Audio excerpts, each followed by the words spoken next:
Então, turma, nesse vídeo aqui a gente vai fazer um curso introdutório de Python e para isso a gente vai contar de novo com a presença do Guilherme Silveira, que é um dos fundadores da Alura, e ele tá aqui ao vivo comigo. Gui, tudo bem, meu cara? Beleza, Felipe, e você? Show, eu tô ótimo porque hoje o dia vai ser massa, vai ser extremamente prático e o jeito que a gente bolou de como atacar esse assunto de inteligência artificial, começando por Python, na minha visão foi muito legal. Então, a gente vai colocar nessa playlist, né, daqui pra frente muito a mão na massa, então é bom entender um pouco de código, mas aí o que eu e o Gui a gente combinou foi, caramba, qual que é o mínimo que a gente precisa aprender de código em Python para conseguir colocar a mão na massa em todos esses sistemas de inteligência artificial. E agora o Gui vai liderar para a gente uma aula que ele fez especial para essa playlist. Beleza, vamos lá. Então, a ideia é, primeiro, a gente quer programar em alguma linguagem, instala 300 coisas, né? Ou não. Eu acho que o JavaScript é super poderoso, por exemplo, né? Porque abre aí um editor de texto e sai digitando, né? E o navegador você tem, então você já tem a coisa executando, tá se divertindo. Se é que você faz isso, né? Se você quiser, você aperta um F12, ou seja lá o que for, e sai digitando na página que você tá mesmo, né? Então, o JavaScript super legal. Essa é uma grande barreira que é quebrada, né? No mundo de aprender programação com JavaScript. E cada uma das outras linguagens tem vários desafios. Python, o que eu recomendo para a gente começar? Existe uma maneira da gente programar em Python no navegador utilizando o cloud de vários lugares. E o Google é um desses caras que tem esse cloud que roda código Python, entre várias coisas, tá? O site é o colab.research.google.com, tá? Não precisa do resto que está aqui na barra, mas colab.research.google.com. Ou se é só Google, Colab Research, já vai ser o Colab Research do Google. Eu posso colocar também o link na descrição, daí a turma clica lá e pode até acompanhar. Enquanto você vai desenvolver o código, a galera vai acompanhando também em paralelo.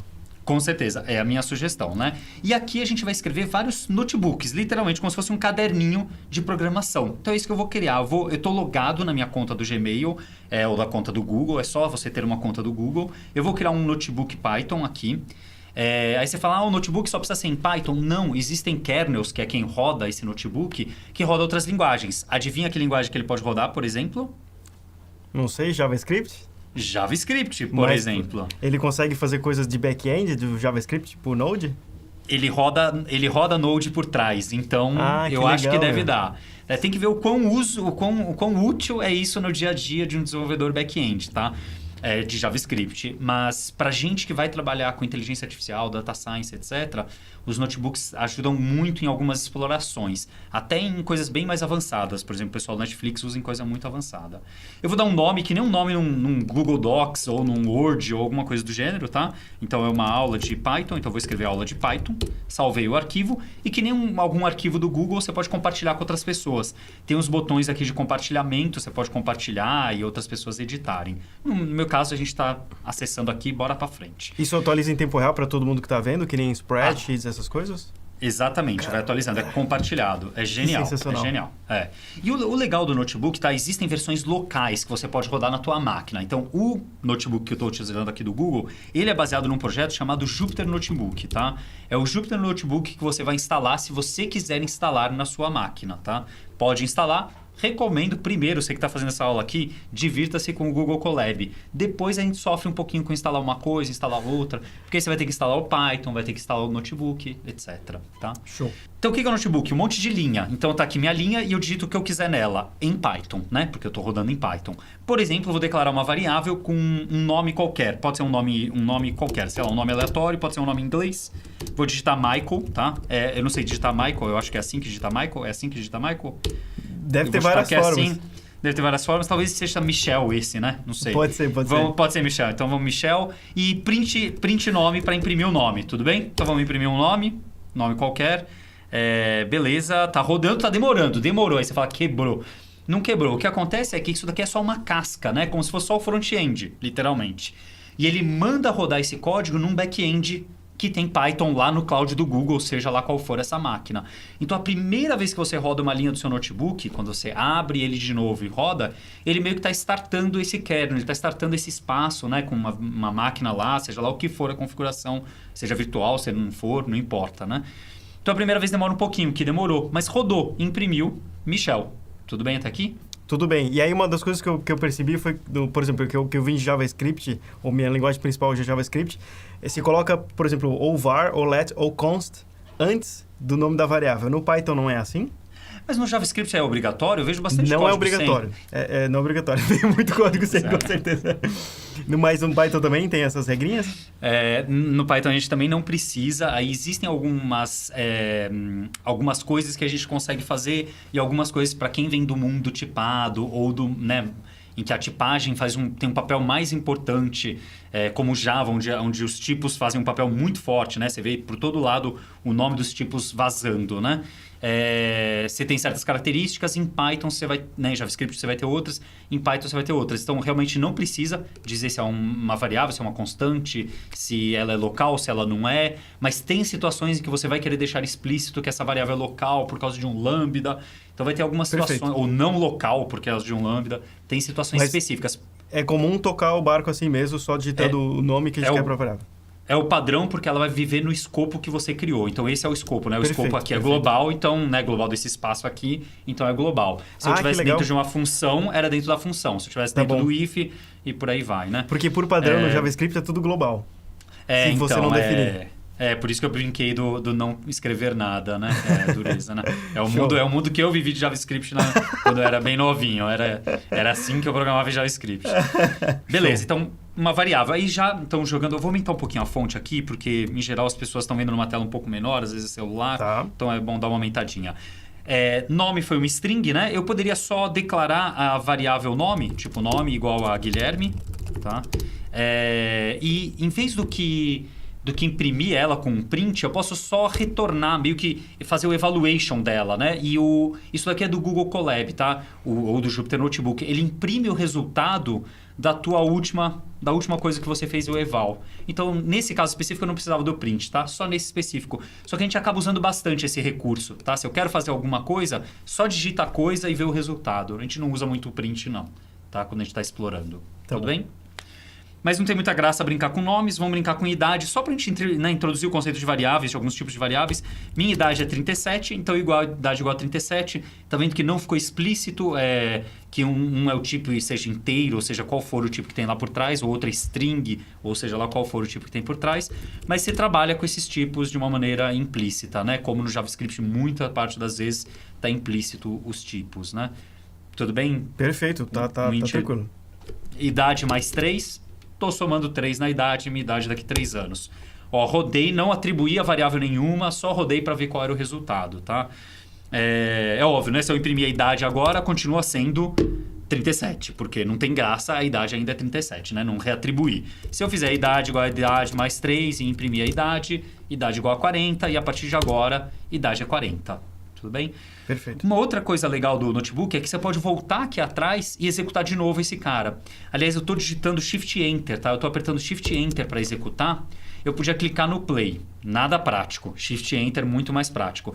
Mas você pode ir executando e de repente você volta e fala, não, deixa eu executar aquele pedaço de novo porque queria fazer uma outra coisa, sabe? Você mudou, o nome não é mais Guilherme, o nome agora é Maria. Então eu tenho o Michel e a Maria agora. Então tá lá, Michel e Maria, e bora pra frente, tá? Mas no escopo, ele tá guardando esse lugar em algum escopo, correto? Isso. Onde é que ele está guardando idade? E se eu reatribuir o valor da idade antes, ele vai sobrescrever o valor que está guardado nesse escopo, nessa memória. Isso, pensa que é como se fosse uma linha de comando de interpretador de várias linguagens, né? Um REPL ou algo do gênero, ou uma linha de comando, e aí um prompt, etc. Então, você definiu idade igual a 37, é super global essa variável, né? Um escopo mais aberto de todos, nesse sentido. Então, realmente, eu tenho uma variável chamada idade com o valor 37 nesse escopo abertaço. E no momento que eu substituir para 43, vai ser 43. Mas, claro, repare que eu não executei as outras células de novo. Então, o resultado delas ainda é o antigo, né? Aqui é o output. O output é só a saída que foi da vez que você executou. Tá? Não é que legal. Não é reativo, né? Não é que nem Excel, que você atualizou um, ele sai atualizando todos os outros, né? Ele atualiza só o que você executou, tá? Nome variável, beleza? Desculpa, variável, definir variável. Aí todas as brincadeiras, né? De operadores e por aí vai, tá? Várias brincadeiras do gênero. Eu queria cair para função, porque a função é o caso super comum que a gente acaba utilizando no dia a dia, né? Então, a função, vou definir uma função que recebe uma idade e devolve a idade mais 1. Simples, mas a gente vê parâmetro e vê retorno, tá? Então, function mais um ano recebe a idade e devolve a idade mais 1. Muito fácil. Quer dizer, isso daqui não é Python não, né? Isso aí parece JavaScript. Parece JavaScript, eu não sei se eu errei, porque faz muito tempo que eu não programo JavaScript. Def em vez que function, tudo bem? Mais um ano não é camel case, a gente usa... esqueci o nome desse padrão, underscore, né? Underscore, eu acredito, o nome oficial, né? Ou snake case, alguma coisa aí, assim. Então aí, beleza. Snake case. O parâmetro é o mesmo, então por padrão... Quer dizer, eu tô achando que é o mesmo, né? Faz tempo que eu não programo em JavaScript, ainda mais nas versões mais modernas. Existe type hints hoje em dia em Python, existe algumas outras coisas que dá para fazer. A gente não usa chaves, tá? Não vai usar chaves. O que a gente usa para indicar que eu estou dentro de uma função, quer dizer, eu abri um bloco de código, é o 2 pontos. Então eu comecei um bloco de código. Então tudo que tiver agora tabeado, e aí tá o segredo, eu tenho que dar um tab. Tá vendo aqui o meu tabzinho? Tá tabeado. Tudo que tiver tabeado um tab, tá dentro dessa função. Então agora eu posso fazer, por exemplo, um print, tá dentro dessa função. Só para mostrar que está dentro dessa função. E um return idade mais 1. Aí sim o return ficou joinha dessa maneira. Vou executar. Da maneira que eu executei, eu só defini a função. E agora eu chamo a função com o valor 43, sei lá. Executo de novo, devolve, está dentro dessa função, 44. E é engraçado porque eu acho que a primeira vez que você encara uma variável, uma função, a gente começa com exemplos que eles são bem simples. Aí eu me lembro, quando eu estava aprendendo sobre programação, eu pensei, mas eu nunca vou fazer isso na minha vida. E o que eu acho que a pessoa tem que ter nesse exato momento é, beleza, talvez a gente nunca faria uma função assim, de fato, que só vai somar um número. Mas essas funções, elas são os building blocks, elas são os tijolinhos que a gente vai construir tudo daqui para frente. Então, por exemplo, se a gente só aprender a usar variável e função, dá para fazer muita coisa, porque a variável é que você guarda as informações e a função são os comandos, assim, faça aquilo, faça isso, e aí o próprio Python vai te oferecer várias funções, assim como o JavaScript ou qualquer outra linguagem, mas o mais legal é quando a gente começa a criar as nossas próprias funções, que são junções de outras funções, e assim o negócio vai ficando louco. Então, é muito engraçado a diferença entre um exemplo simples assim e depois tudo que dá para fazer muita coisa só com isso aqui. Perfeito, né? A ideia é que variáveis permitem que a gente armazene valor, então eu consigo saber coisas sobre o mundo. Então eu sei a nota dos filmes que foram lançados nesse ano. Eu sei as notas de todos os filmes, todas as notas que todas as pessoas deram, avaliações em sites de filmes. Maravilha. Isso tudo é dado, eu armazeno em variáveis. E variáveis, é só sair utilizando isso daqui a rodo, né? De maneiras mais inteligentes, mas a rodo. E depois eu quero calcular a média por filme. Isso quer dizer, sei lá, saiu o filme Toy Story, qual que foi a média do filme? Toy Story 17, né? A média foi 4.3, então eu vou criar uma função que calcula a média de um filme. Ou quero fazer o processamento de uma compra no e-commerce. Então eu quero enviar um e-mail de confirmação, eu quero enviar uma mensagem para o sistema de embalamento, sei lá, de embalagem, quero imprimir uma etiqueta, quero fazer não sei o quê. Quer dizer, é uma função que vai fazer várias dessas coisas. Quer dizer, é uma maneira de compor esse comportamento, né? Tem 1000 maneiras mais complexas de fazer isso. Total, mas o importante é que não tem nada de mágico, assim, é isso daqui mesmo. Não tem como descer mais do que isso, porque daí você desce para uma outra linguagem mais low level. Então, é maravilhoso isso, o começo. Perfeito. Aí, né, isso aqui acho que é tão realmente, né, o building block de hoje em dia das linguagens que a gente usa, que vai ter aquelas linguagens que vão tratar funções como valores, né? E aí a gente entra na coisa meio abstrata, acho que não é o nosso objetivo aprofundar tanto, né? Mas no mundo funcional a gente vai ter toda aquela discussão de que funções são objetos de primeira classe e aí por aí várias coisas, né? Aqui também a gente vai ter, tá? Funciona, é maravilha, mas não vai ser o nosso foco, né? Tá. Vamos para um caso mais complexo de variáveis, assim a gente vai explorando mais a linguagem, pode ser? Tá ótimo. Então, um caso que eu citei são vários filmes. Eu tenho vários filmes. Então, eu vou criar um filme 1. O filme 1 é o Toy Story, que deve estar no 17 hoje em dia, não sei qual que tá.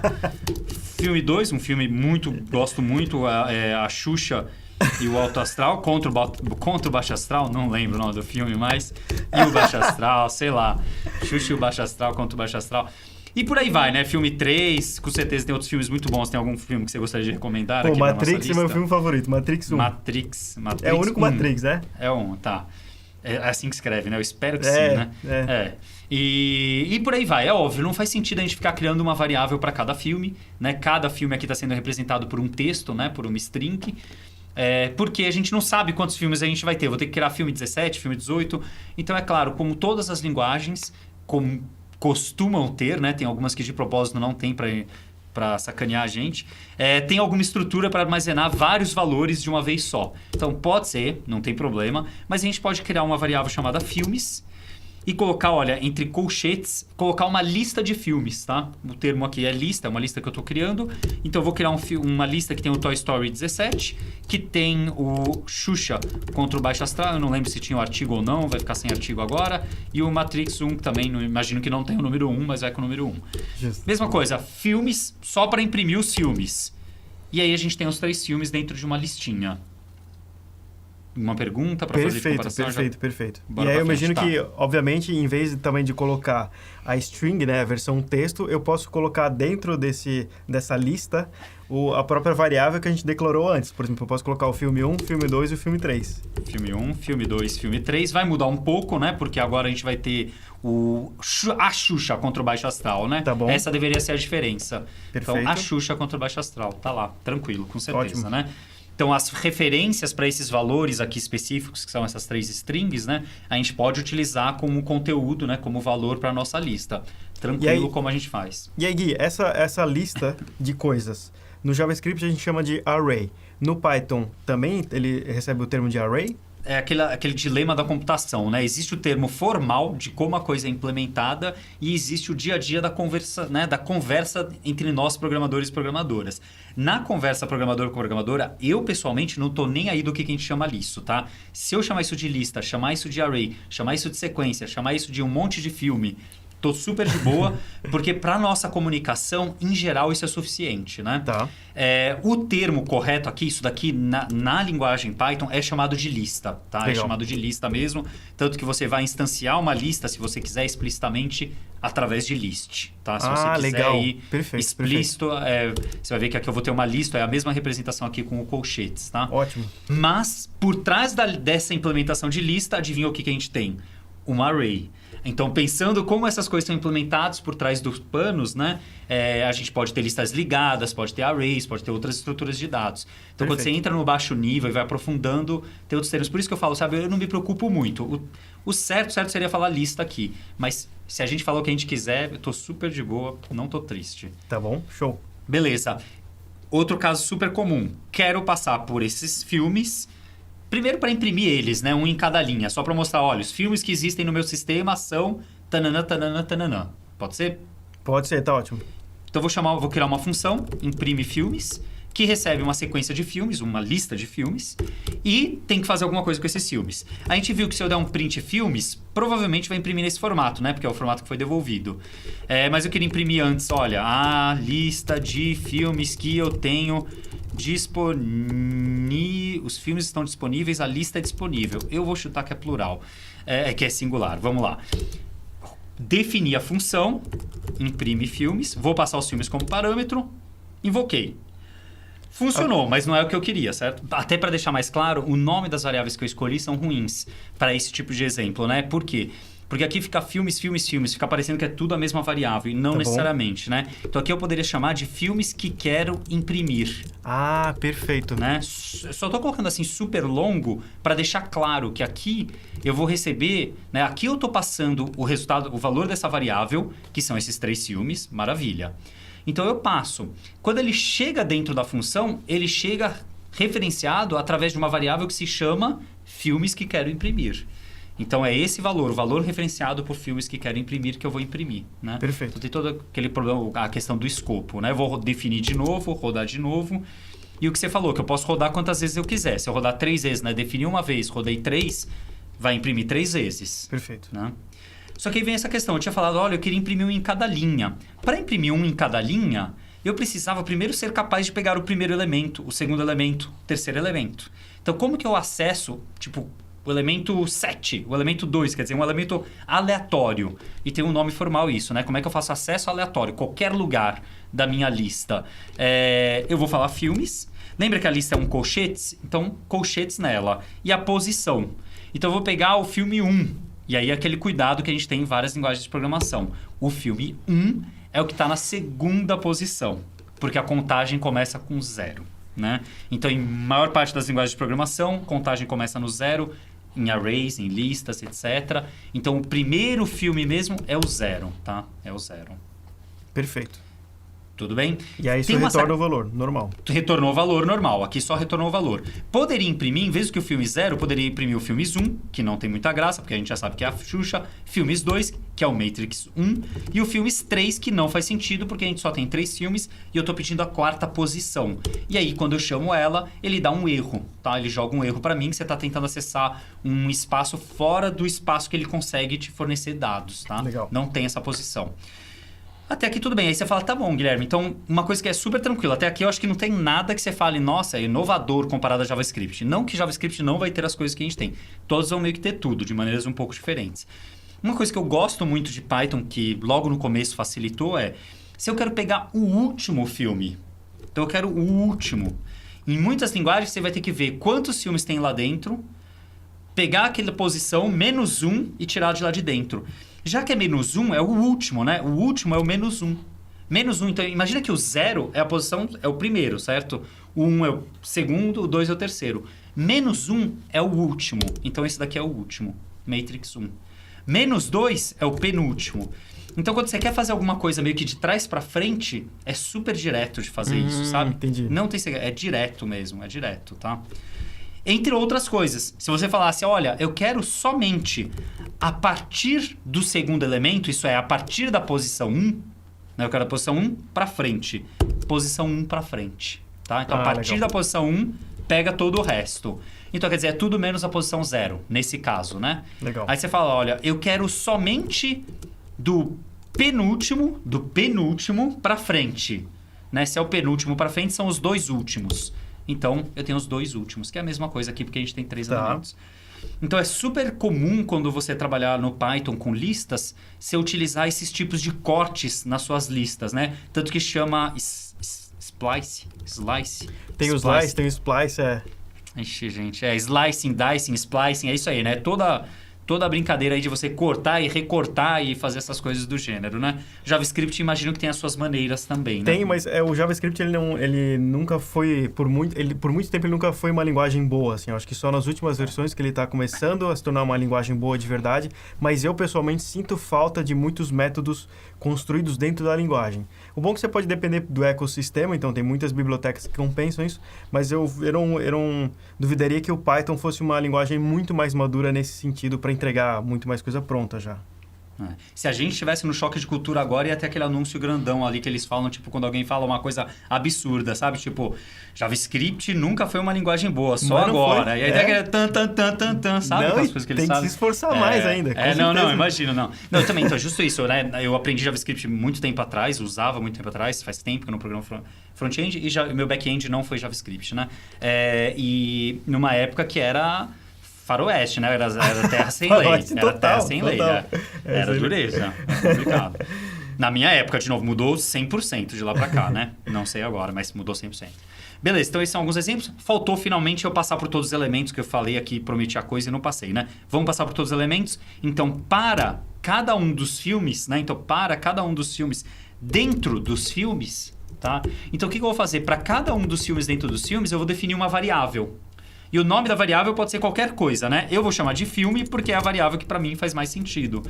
Então, para cada um dos filmes, dentro da lista filmes, eu vou fazer alguma coisa. Por exemplo, imprimir o filme. Interessante. E aí, o nome desse filme. Eu notei que tu usou, com certeza não é a mesma sintaxe que definiu uma função, mas ela terminou com os 2 pontos. Então, eu pensei, bom, os 2 pontos servem para fazer o término da definição de uma função. Mas pelo que eu vi aqui, não. Os 2 pontos, eles servem para você criar um escopo, então? Isso, é um bloco, né? Eu estou definindo esse bloco que cria um escopo novo, com certeza, Tá nesse caso, né? Nesse caso, é uma definição de laço, né? É que tem outras maneiras de fazer o laço inline, aí você não vai usar os 2 pontos, né? Tudo acaba tendo 1000 maneiras de serem feitas. Tá. Mas esse laço, né? Esse loop, né? Que passa várias vezes imprimindo vários filmes, ele é definido pelo 2 pontos. Então, enquanto eu estiver aqui dentro, por exemplo, print reticências, eu estou dentro do laço. Na hora que eu tirei o tab, eu já não estou mais. Então, agora eu estou fora. Tá? Então, o que eu vou imprimir? Eu vou imprimir o nome do primeiro filme, reticências. Nome do segundo filme, reticências. Nome do terceiro filme, reticências. Estou fora. É isso que eu estou esperando. E é isso que acontece, tá? Filme, reticências, filme, reticências, filme, reticências. Estou fora. Perfeito. Tá? Perfeito. Então, o tab é super importante, né? Tem outras maneiras de trabalhar aí. Vamos juntar as duas coisas. Aquele def imprime filmes, Vou jogar ele aqui com o nosso laço, com esse for. Eu vou reescrever aqui o for, ó. A lista, então, for, filme, in. Filmes que quero imprimir, 2 pontos, print, filme. Então, rodei, Shift Enter, e agora imprime filmes. Rodei, ele vai imprimir pra gente. Opa, errei alguma coisa. Digitação, né? Digitação. Quero, aqui, ó. Legal. É até bom errar, né? Porque você se acostuma com as mensagens de erro. Então, isso é uma coisa extremamente falar. importante. As pessoas, elas têm medo de ler uma mensagem de erro, porque, de fato, é uma coisa bem mais feia do que a gente estava escrevendo até agora. Mas tem que encarar. Então, explica aí como é que ele trata o erro. E é super comum. Aqui ele jogou um erro pra gente, ele falou, olha, o nome, filmes que querem imprimir, não está definido. Se o nome não está definido, provavelmente a gente errou digitação, tá? A gente está tentando chamar uma função com o nome e o nome é outro, ou acessar uma variável com o nome e o nome é outro. Provavelmente é isso. A gente pode caçar onde é que está essa palavra, tá? E como eu acabei de digitar esse código, provavelmente é isso, que eu digitei errado alguma coisa, né? Mas também ele dá uma dica que ele mostra onde que estava executando o código. Ó, ele estava executando o imprime filmes. O imprime filmes, né, que está aqui, olha, chamou, né? Dentro do imprime filmes, ele chegou nessa linha, ó, na linha for filme in filmes que querem imprimir. Então foi nessa linha, ele está até com a setinha, foi nessa linha que deu o erro. Então eu posso vir aqui na linha e ficar tentando descobrir qual foi o erro, né? Com a informação da linha, quem invocou essa linha e qual foi a mensagem de erro, eu tento descobrir qual foi o meu erro. No meu caso, o erro foi de digitação. Perfeito. Executo os dois. Maravilha, a lista de filmes que eu tenho disponível. Então a gente viu variável, array, lista e funções. Falei array, lista. E eu queria só mostrar um último exemplo que é super comum, que todo mundo pergunta quando vem pro Python, porque vem de outras linguagens similares.